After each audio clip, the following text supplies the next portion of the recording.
Attention aux suppositions qu'on fait lorsqu'on juge sur le non-verbal. Bienvenue à toi, ici Manali de Bali et tu es sur Mindset Morning. Et oui, et si tu n'es pas encore abonné, eh bien je t'invite à le faire en cliquant sur le bouton rouge que tu vois juste ici et à activer la petite cloche, comme ça YouTube te préviendra quand une vidéo est publiée. Donc, une chose que je vois souvent avec le non-verbal, c'est qu'on se trompe. Et oui, c'est-à-dire que on juge les gens sur leur non-verbal. C'est-à-dire que parce qu'une personne, par exemple, elle est passée à l'oral, admettons, pour un exposé oral, donc elle devait parler devant des gens à l'école ou en entreprise. Et donc, elle se tient comme ça. Automatiquement, tous, on a appris que quelqu'un qui est en train de parler publiquement, qui se tient comme ça, qui se croise les mains, les bras, eh bien, c'est quelqu'un, en fait, qui a envie de fermer la conversation, qui n'a pas envie, en fait, de discuter ou de faire cette présentation. C'est comme si on construisait un mur entre l'audience et nous. Ça, c'est quelque chose que j'ai appris, moi, à l'école, lorsque j'étais beaucoup plus jeune. Donc, c'est déjà la supposition qu'on nous a mis dans la tête. Quand quelqu'un fait ça lorsqu'il est au tableau, ça veut dire qu'il n'a pas envie de discuter, donc il ferme la conversation entre son audience et lui. C'est-à-dire que la personne n'a aucun bagage, aucune connaissance sur le sujet, mais elle va juste supposer que cette personne-là, en effet, elle a construit un mur entre elle et moi parce que elle s'est tenue comme ça, parce que c'est peut-être quelque chose qu'on lui a dit, parce que peut-être c'est juste ce qu'elle a ressenti, mais aucunement, c'est quelque chose qui est basé sur une réalité. Sachant que la réalité, c'est uniquement l'autre personne qui le sait, parce que c'est elle qui a choisi de se tenir comme ça pour les raisons qu'elle sait elle. Et il n'y a personne qui a dans sa tête, donc personne ne sait la vraie raison. Donc à moins que tu demandes à cette personne, ou à moins que tu aies vraiment des connaissances poussées sur le sujet, faut faire attention à ce jugement du non-verbal.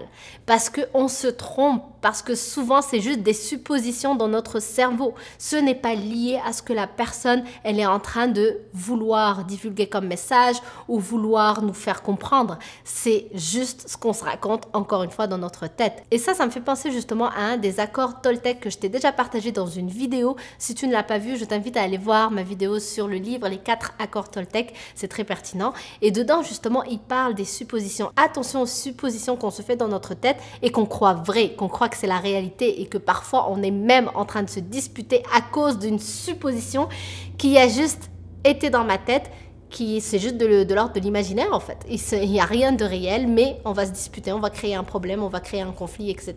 Parce que nous, on croit que c'est réel. Donc, attention au jugement sur le non-verbal des personnes qui nous entourent.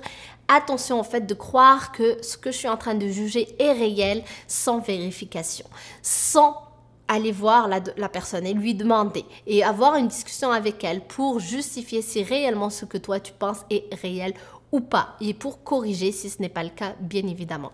Mais personne, de toute façon, même les personnes qui ont un savoir dessus, qui sont experts dans le sujet, dans tous les cas, la personne qui fait le non-verbal devant toi, c'est elle surtout, qui sait pourquoi elle a croisé les bras, pourquoi elle a croisé les jambes, pourquoi elle a regardé ici ou regardé là. Elle le sait mieux que toi dans tous les cas. Donc toujours se garder cette partie de point d'interrogation en fait, où on se dit je ne sais pas, je vais aller voir la personne. Et ça, justement, ça nous permet justement de se rappeler que les suppositions qu'on se bâtit dans notre cerveau ne sont pas réelles et ça nous évite d'avoir des conflits qui ne servent à rien avec les personnes qui nous entourent.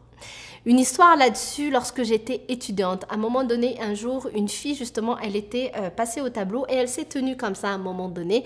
Et bien évidemment, il y avait déjà dans ma tête qu'il fallait pas faire ça. Les profs nous avaient déjà inculqué que ça voulait dire que tu es en train de mettre un mur entre ton audience et toi, donc c'est pas très bien. Mais cette fille, en fait, par la suite, lorsque on a discuté avec elle, parce que c'était juste une amie à moi, lorsqu'on a parlé de ça, parce que le prof, en plus, par la suite, il lui a vraiment fait la remarque, par la suite, elle a juste justifié la chose en se disant non, c'est juste parce que j'étais intimidée et que j'ai fermé les bras histoire de cacher un peu mon corps. Donc, elle avait juste ses propres complexes de petite fille adolescente et qu'elle avait juste voulu cacher un peu les parties qu'elle voulait pas montrer et en aucun cas dans sa tête, elle voulait construire un mur entre son audience et elle.